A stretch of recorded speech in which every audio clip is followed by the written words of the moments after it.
Political scenario कुछ इस तरह से है कि मुल्की सियासत में बड़ा अपसेट, तहरीक इंसाफ की कौमी असम्बली में वापसी, निगरान वज़ीर आला के लिए नाम जो तजवीज़ किए गए हैं साबिक वज़ीर आज़म इमरान खान और कायम मकाम वज़ीर आला पंजाब परवेज़ इलाही के दरमियान सूबे के निगरान वज़ीर आला के नाम पर मुशावरत हुई। मुशावरत के बाद पंजाब के निगरान वज़ीर आला के लिए 3 नाम तजवीज़ किए गए। इनमें पहला नाम अहमद नवाज सुखेरा का है, दूसरा नसीर खान और तीसरा नाम साबिक चीफ सेक्रेटरी पंजाब नासिर सईद खोसा का है। मरियम नवाज की जल्द वापसी मुतवक्के है। चौधरी परवेज़ इलाही ग्रुप का पीटीआई में इल्ज़ाम होने का फैसला।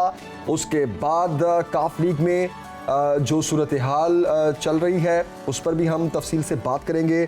बल्दियाती इलेक्शन के जो नताइज आ रहे हैं उसके हवाले से भी हम तज्जिया लेंगे। सीनियर एनालिस्ट अहमद वलीद साहब इस वक्त हमारे साथ हैं। अहमद साहब, बहुत शुक्रिया हमें ज्वाइन करने के लिए एंड गुड मॉर्निंग सर। आप खैरियत से हैं?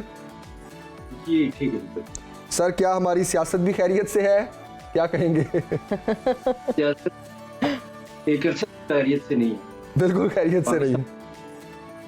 सियासत आप देखें ना पाकिस्तान की कि ज़ियाउल हक के बाद से लेके आज तक कोई प्राइम मिनिस्टर अपनी मुद्दत पूरी नहीं कर सका और ये रिकॉर्ड है और होने नहीं दी की नहीं।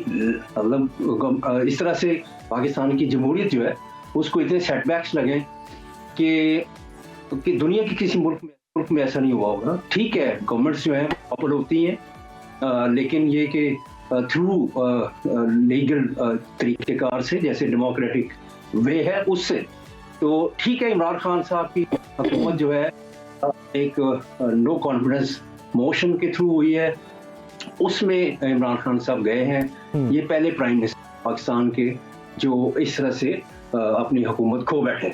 तो ये पाकिस्तान हुकूमतों का जमहूरियत का सिलसिला है।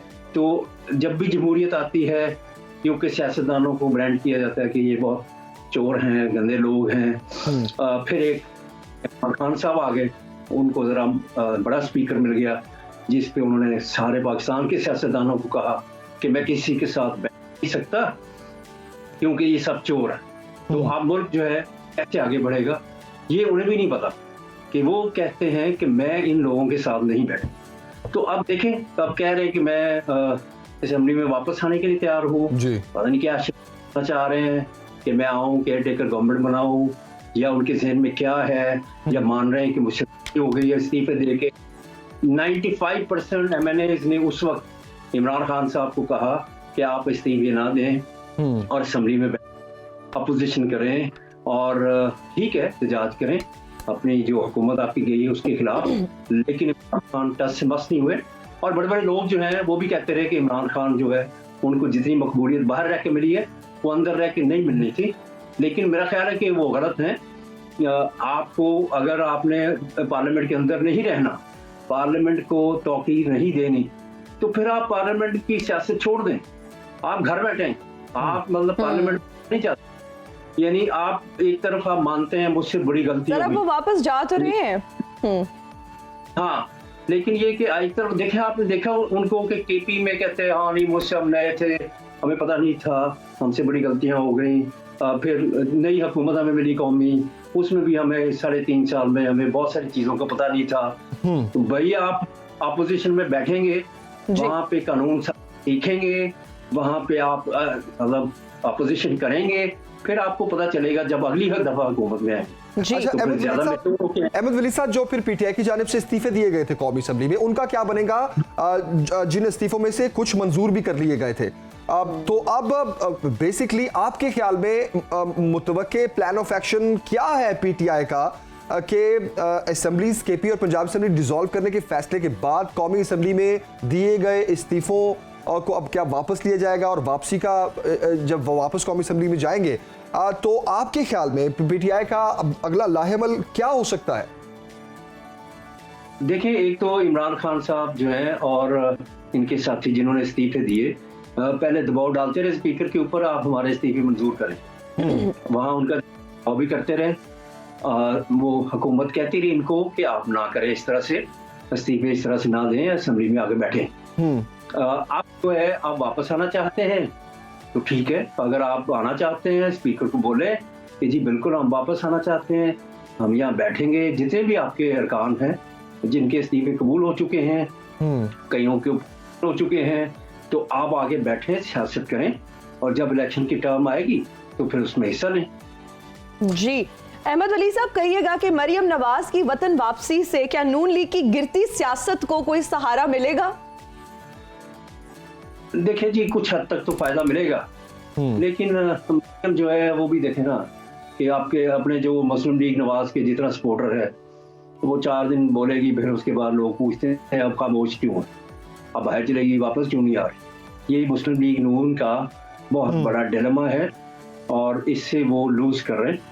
और नवाज शरीफ साहब एक तरफ कहते हैं कि नवाज शरीफ आएंगे वो फिर ये करेंगे जी, अब हतमी फैसले नवाज शरीफ करेंगे। तो भाई ये फैसले कौन करता था? यानी कि नवाज शरीफ साहब से है कि ये जो उनके भाई या सारे मैच्योर सियासतदान ये जितने फैसले कर रहे हैं उनमें से कुछ गलत भी होंगे या दुरुस्त नहीं होंगे या उस तरह से कारआमद नहीं होंगे, तो आपके ख्याल में वो उनके फैसले थे और जो फैसला आपका वो दुरुस्त होगा। यानी अजीब बात भाई, एक तरफ हर फैसले के ऊपर मुशावरत होती है, लंदन में इजलास है, अब ये हो रहा है, अब ये हो रहा है, जागदार साहब आ गए, अब फलां हो गए, तो भाई फैसले सारे तो लंदन से ही हो रहे हैं। तो अब नवाज शरीफ साहब वापस आए और यहाँ पे आके सियासत करें अगर अपनी सियासत जाना चाहते हैं। बिल्कुल सही। अहमद वली साहब, आपके ख्याल में अगर नवाज शरीफ साहब फैसले नहीं कर रहे थे पहले तो कौन कर रहा था? यही तो बात है कि शहबाज शरीफ कर रहे थे। शहबाज शरीफ तो हर फैसले के लिए लंदन जाते थे, ठीक है, हर मीटिंग वहां होती थी कि अब क्या करें बड़े भाईजान। सर कहीं ऐसा तो नहीं अहमद वली साहब, कहीं ऐसा तो नहीं कि वो फैसले मरियम नवाज साहिबा ले रही थी? मरियम नवाज का इतना वो एक्यूमेंट नहीं है कि वो फैसले कर पाए। मरियम नवाज जो है वो इस तरह के फैसले नहीं कर सकती।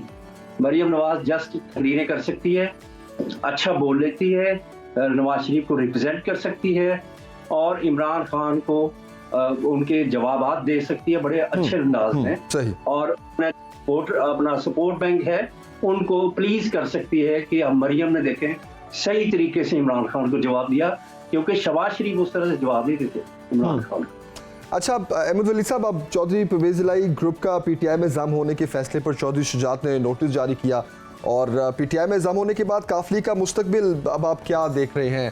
अब इस तरह की एक दरार पहले भी आई जब पंजाब असम्बली का मामला था सीएम शिप का, तो उसमें भी हमें काफली 2 धड़ों में नजर आई और अब एक बार फिर आपके ख्याल में इसके पीछे क्या वजह है? देखिए जी, अगर परवेज इलाही साहब और मुनीस इलाही ये चाहते हैं कि हम पीटीआई में शामिल होना चाहते हैं तो जाएं वहां पे शामिल हो जाएं। इसमें क्या कि जी हम जा रहे हैं, हम छोड़ देंगे, हम हो रहे हैं, हम क्या होना, आप आराम से इस्तीफे दें और जाके उधर बैठ जाए।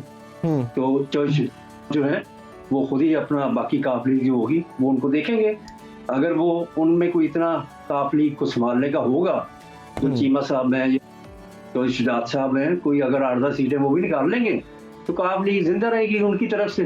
तो चौधरी अगर फैसला कर लिया कि कायदे आजम से बड़ा लीडर जो है, कायदे आजम के बाद बड़ा लीडर इमरान खान आया है, तो बस ठीक है, फिर उसके फॉलोअर बन जाए और उनके पीछे अपनी सियासत जो है फिर ठीक है, उनके सब पे छोड़ दें कि जी जहां वो कहेंगे भाई वहां से हम इलेक्शन लड़ेंगे और जितनी सीटें ये सीटें दिखा फिर वो जो वो देंगे वो आपको मिलेगा। अगर इमरान खान को ये फायदा है कि अगर साहब पार्टी में आ जाते हैं फिर उनको चांस मिलेगा किसी और को भी चीफ मिनिस्टर बनाने का। इस तरह उनको है कि वो ये परवेज इलाही ब्लैकमेल करते हैं, यानी परवेज चीफ मिनिस्टर से नीचे बात नहीं करते। उस्मान बुज़दार जब चीफ मिनिस्टर थे तो परवेज इलाही बड़े ओपनली कहते थे कि ठीक है, उस्मान बुज़दार जो है चीफ मिनिस्टर रहे तो मुझे कबूल है, मैं स्पीकर ठीक हूँ, अगर उस्मान बुज़दार की जगह किसी और को स्पीकर लगाना है तो वो मैं हूँ, वो चीफ मिनिस्टर है तो वो मैं हूँ। तो इसका मतलब है मुझे अगर चीफ मिनिस्टर नहीं लगाएंगे तो मैं आपका साथ छोड़ दूंगा। तो इस तरह से वो धमकी, तो ये सारा पीटीआई का बड़ा गम गुस्सा है और फिर पीटीआई के अंदर वो गुस्सा है कि सीएम सेक्रेटेरिएट से अहमद वलीद साहब, निगरान वजीर आला की अगर बात करें तो उसका फैसला क्या इलेक्शन कमीशन करेगा या फिर हुकूमत और अपोजिशन का ये मुश्तरका फैसला होगा? देखिए 3 नाम आएंगे, एक नाम पे नून लीग मान रही है लेकिन वो खुद नहीं मान रहे, तो अगर ये मामला जो है तय ना कर पाए फिर इलेक्शन कमीशन की तरफ जाएगा, तो इलेक्शन कमीशन जो है वो चीफ देगा। तो इनको चाहिए कि आपस में बैठ के एक चीफ मिनिस्टर जो है उसको एग्री कर लें दोनों पार्टीज, तो ताकि आगे फिर इलेक्शन की तरफ जाया जा सके। तो आपको नजर आ रहे हैं कोई चांसेस कि जल्दी हो जाएंगे इलेक्शंस? हाँ जी, 90 रोज के अंदर होने इलेक्शन, अगर डिले होंगे उसकी लीगल हिच जो है वो अगर आएगी, या मतलब अगर कमीशन देखे कि जी रमजान है, बारिशें हैं, कोई मामला इस तरह का आ जाए तो आगे पीछे हो सकते हैं। लेकिन इमरान खान की कोशिश है कि 90 रोज के अंदर इलेक्शन हो, ये ना हो कि आगे बारिशें आए और रमजान आए और बाद इलेक्शन हो। खान साहब ने मकबूलियत जो है बिल्कुल अहमद वली साहब, खान साहब का तो, इमरान खान साहब को तो कल का ही बयान भी है कि अप्रैल में उनको इलेक्शंस नजर आ रहे हैं, आम इंतखाबात। अहमद वली साहब, कराची की थोड़ी सूरत हाल पर बात करते हैं। बल्दियाती इलेक्शंस के जो नताइज सामने आ रहे हैं उसमें पीपल्स पार्टी पहले नंबर पर है ज़्यादा सीटों के साथ, उसके बाद जमात इस्लामी है, फिर PTI है।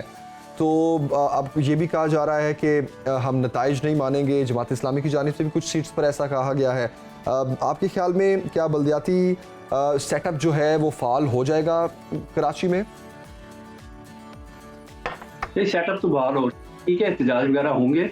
पीपल्स पार्टी ने ऑफर की है जमात इस्लामी को कि उनकी भी नशिस्तें अच्छी हैं, तो मिल बैठ के कुछ चीज़ें तय की जा सकती हैं। यहाँ पे मामला सिर्फ MQM का आया था, उन्होंने तकरीबन बाइकआउट किया हुआ था।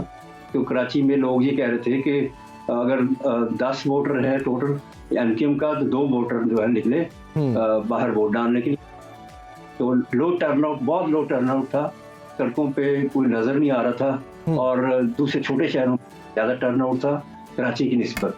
तो इसका मतलब कि MQM ने बिल्कुल इंटरेस्ट नहीं लिया, और उनको चाहिए था वैसे कि एक अच्छा मौका था, दोबारा से वो वापस आ रहे तो इलेक्शन में अच्छी तरह से अपने आप को इन करते, तो अगले फिर जो जनरल इलेक्शंस हैं उनके लिए फिर उनको ज़्यादा फायदा होना था।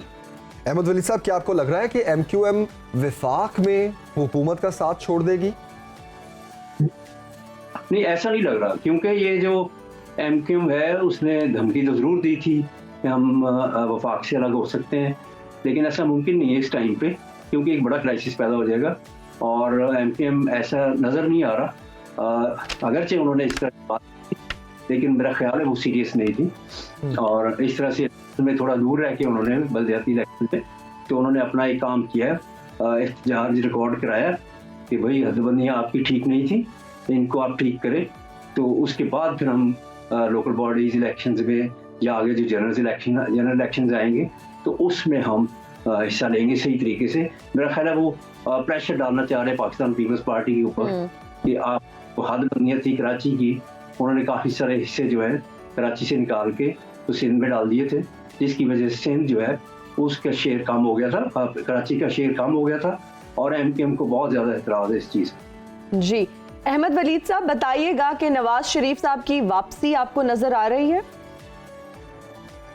देखिए जी, नवाज शरीफ साहब जो हैं बड़े देर से कह रहे हैं, उनके जो लीडर्स हैं राना सनाउल्लाह या जो भी लीडर्स हैं, मरियम भी कहती हैं कि बस इसी महीने आ रहे हैं, वो महीना पता नहीं कब आ रहा है, वो मुझे नहीं लग रहा कि बहुत जल्द आ रहे हैं। अगर नहीं आएंगे फिर उनका अपना नुकसान है, ठीक है, उन्होंने इलाज अमेरिका जाना है, अपॉइंटमेंट नहीं मिल रही, लेकिन उनको चाहिए आए, जो भी केसेस है उनको फेस करें, और अगर वो आएंगे चाहे जेल में ही आए, लेकिन उनकी सियासत जो है उसको फरोग मिलेगा, उसको बेहतरी मिलेगी, इम्पैक्ट का। अगर वो बैठे रहे तो बस फिर यही बातें होंगी, अपने उनके सपोर्टर या सारे लोग जो उनके राइवल्स हैं उनको मौका मिलेगा। देखिए जी, वो खुद लंदन में बैठे हैं जी, तो वहां से बैठ के बिल्कुल अहमद वली साहब बिल्कुल ठीक कह रहे हैं आप। और जिस तरह आपने कहा कि वो महीना पता नहीं कब आएगा, ऐसे ही कुछ बातें सामने आ रही थी कि शायद दिसंबर की 32 तारीख को नवाज शरीफ साहब वापस आ रहे हैं, लेकिन वो डेट भी गुजर गई, शायद लेट्स सी अब उनकी वापसी कब होती है। अहमद वली साहब बहुत शुक्रिया हमें वक्त देने के लिए, थैंक यू वेरी मच।